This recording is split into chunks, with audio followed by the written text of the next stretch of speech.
Hello, everyone. Welcome to Mrs. Bale's Book List podcast, number 12.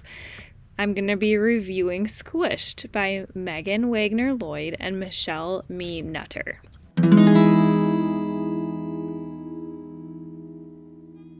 This is another graphic novel. Like I said before, when I reviewed When Stars Are Scattered, I have to admit I was somewhat anti-graphic novel. As someone who had never read one before, my perspective was, how does this count as reading? It's all pictures. How can you tell a quality story that way?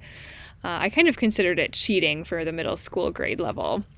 But honestly, I loved this book. I was sad when it ended. I mean, I was happy because the ending was so good, but I was sad the story was over because I had so much fun reading this book. It took me a second to get used to it.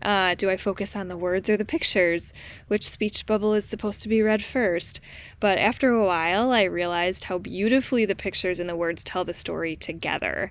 The pictures add feeling and emotion that aren't spoken, but they effectively communicate what words in a typical novel would. It leaves the reader's interpretation and imagination quite active, but in a slightly different way. In other words, I really see the value of graphic novels. It's still good storytelling.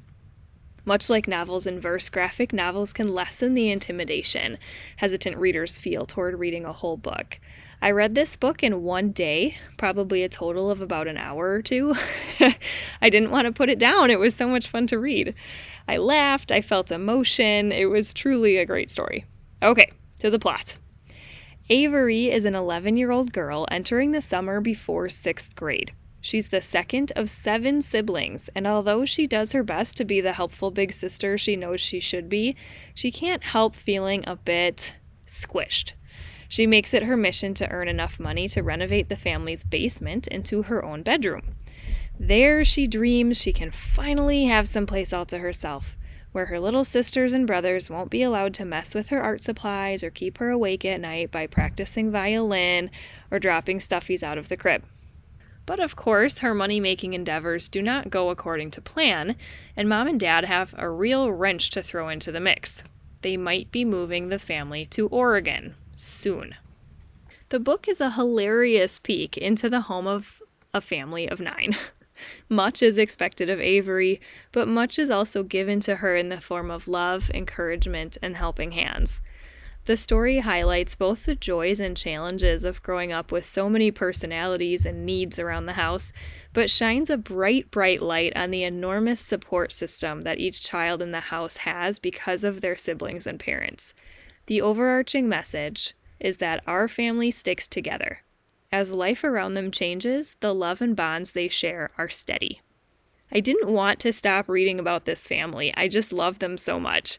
I particularly appreciated how Mom and Dad are very positive characters, always doing their best, present in their kids' lives, and responding to their children's needs and conflicts with grace and patience. The kids themselves are also really positive characters. There are conflicts, of course, but the resolutions are worth emulating. As a parent reading this book, I felt confident that this was a book I want my kids to read someday, because the characters felt like friends I'd love for my kids to have. I can't help but think of my tagline from my little publishing company, Goosewater Press, Books to Build Up Families. This, my friends, does just that. I highly recommend this book for parents and kids alike, and of course, kids with big chaotic families in particular. I suspect that they will see many parallels and find so much joy in these pages, possibly reflecting back experiences or feelings they've encountered themselves. I had so much fun with this one. I might just go find another graphic novel to read. Oh, and for our appropriateness factors, no romance or sexual content, no violence, no language, and no drugs and alcohol. That's right, it's 100% good, clean fun. Happy reading! Thank you so much for listening today. As always, you can find show notes and the web version of Mrs. Bale's book list at KristenEmilyBale.com. That's Kristen with an E and Bale with a B-E-H-L. May God bless your day.